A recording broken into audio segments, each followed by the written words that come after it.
mga tao na kapag niyaya mong mag-ehersisyo, maraming excuses.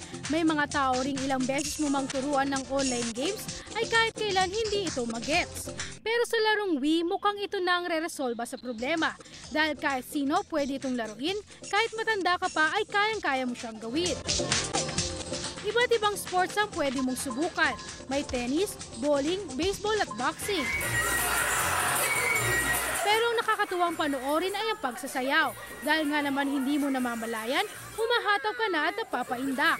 At kung ehersisyo naman ang pag-uusapan, mayroon ding inaalok ito. Kaya't sa ayaw mo't sa gusto, pagpapawisan ka ng gusto. Kung dati ang pananatili sa harap ng computer at telebisyon ay nagdudulot ng obesity, ngayon ay nababago na ito dahil sa new generation ng wireless-based computer games. Dahil nauobliga ang player na igalaw ang buong katawan, hindi tulad noon na pipindot ka lang ng joystick.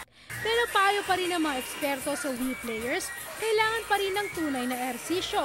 Dahil ang paglalaro ng active computer games o consoles tulad ng Wii ay hindi sapat bilang kapalit ng totoong sports. Ayon sa pag-aaral ng British Medical Journal, bagamat 2% ang mas nagagamit na enerhiya ng Wii players kumpara sa regular computer games, mas mainam pa rin ang nag-ehersisyo ng 1 oras o di kaya maglaro ng outdoor games. Para sa iBalita, ako si Flovelyn Mangiro.